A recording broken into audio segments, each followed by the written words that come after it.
दोस्तों पहले ये वीडियो देखिए और छोटा सा क्लिप है, इसे ज़रूर देखिएगा और इससे आपको अंदाज़ा होगा हिंदू इंतहा पसंद की क्या सोच है, किस हद तक क्या कहना चाहिए कि किस हद तक मैं कैसे अल्फाज इस्तेमाल करूं। मैं चाह रहा हूं कि मेरा अल्फाज का जो चुनाव हो बेहतर हो। अंदर कड़वाहट तो है लेकिन क्या करें, कुछ तकाज़े होते हैं अखलाक के भी जो आपको मलूज़ ख़ातिर रखने पड़ते हैं। तो इस वीडियो को देखिए और फिर आप खुद अंदाज़ा लगाइए इनकी जहनीत का कि ये किस तरह की सोच अपने अंदर पाल रहे हैं और दूसरों को भी ऐसे मामला से जो है वो बढ़ावा दे रहे हैं, भड़का रहे हैं और ऐसे हालात पैदा कर रहे हैं जिसका मैं जिक्र आगे करूँगा। पहले अगर फ्यूचर में कोई बाहर से गुजर रहा है, अगर सच में उसे जेन्युइनली प्यास लगी है, क्या वो पानी पीने अंदर आ सकता है? नहीं आ सकता, मुसलमान नहीं आ सकता भाई। बोर्ड मुसलमानों के लिए इतना बड़ा बड़ा लगा। मुसलमानों के सिवा ईसाई आ सकता है, जैन आ सकता है, यहूदी आ सकता है, बौद्ध आ सकता है, सबको हम बुलाते हैं यहाँ पे। आप पीछे देख लो, हमारे यहाँ सर्वधर्म सम्मेलन हुआ है। मुसलमान नहीं चाहिए भाई, नहीं चाहिए, नहीं चाहिए, नहीं चाहिए, मुसलमान नहीं चाहिए भाई। अस्सलाम वालेकुम वरहमतुल्लाहि वबरकातुहू। दोस्तों, उम्मीद करता हूँ आप सब खैर आफियत से होंगे। अल्लाह पाक आप सबको खुश व आबाद रखे। दोस्तों, आज जिस शख्सियत की मैं बात करने जा रहा हूँ वो कोई काबिल तारीफ़ शख्सियत नहीं है मेरी नज़र में, बल्कि आप सब लोग भी यही कहेंगे क्योंकि इस शख्स ने अपनी शैतान सिफत तबीयत की बिना पर मुसलमानों पे बेइंतहा जुल्म ढा रखा है। जैसा कि आप सब जानते हैं कि इंडिया के अंदर मुसलमानों के साथ किस तरह की ज़्यादतियाँ की जा रही हैं और मुसलमानों के ही साथ नहीं बल्कि वहाँ रहने वाले वो हिंदू, लोकल हिंदू जो मुसलमानों के हक़ में खड़े होते हैं कि नहीं इनके साथ नाइंसाफ़ी हो रही है, उनको भी ये नहीं बख्शते। तो हिटलर जैसी तबीयत रखने वाला ये शख्स इतना खबीस है कि इसने अपनी इक़्तिदार को बचाने के लिए, अपनी कुर्सी को बचाने के लिए निहत्ते और मासूम मुसलमानों के ऊपर जो है वो बेइंतहा जुल्म के पहाड़ तोड़े हुए हैं। यानी उसने अपने जो हवारी हैं, जो इंतहा पसंद हिंदू हैं, उनको खुली छूट दे रखी है कि वो जो चाहें मुसलमानों के साथ कर सकते हैं। चाहे वो नमाज़ पढ़ रहे हों तो उनके साथ नमाज के अंदर जो है वो नमाज़ पढ़ते हुए उनके साथ बुरी तरह की हरकतें करना और उन्हें जो है वो मस्जिदों से मार मार के भगाना।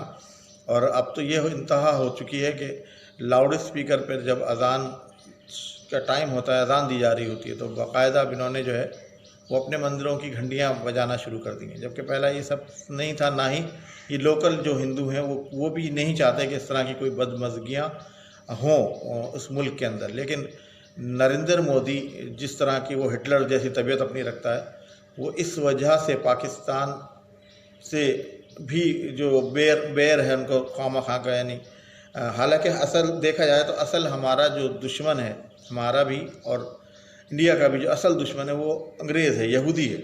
लेकिन ये लोग इस बात को समझ नहीं पाते और इस तरह की बेवकूफ़ियाँ करते हैं कि जिस दुश्मन को हमने मिलकर भगाया था हिंदुस्तान से, बाद में उसी दुश्मन ने हमें जो है वो एक दूसरे से अलहदा भी किया। लेकिन ये वो दुश्मन है जिससे असल में हमारी लड़ाई है, जिससे हमें बचना चाहिए, ना कि हम जो है वो आपस में लड़के एक दूसरे को मार काट के जो है वो इस तरह के मामलात खड़े कर रहे हैं। नरेंद्र मोदी की ये जो चाल है, जो वो ये समझता है कि शायद मुसलमानों को मारने काटने की इजाज़त दे के मैं हिंदू इंतहा पसंद जो हैं उनको खुश करूँगा और वो मेरी हुकूमत को जो है वो बचाएंगे और वो उसको कायम रहने देंगे ताकि मैं अपने हुकूमत के मज़े लेता रहूँ।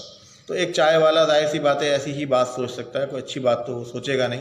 तो वो इसी तरह की बातें सोचता है अपनी हुकूमत को बचाने के लिए, मुसलमानों को ज़र्द-ओ-कोब करना, उनको जो है वो ईज़ा पहुँचाना, तो ऐसे ही काम कर सकता है। और एक दिन यही चीज़ जो है वो हिंदुस्तान को ले डूबेगी और फिर कोई एक मुस्लिम लीग नई खड़ी होगी।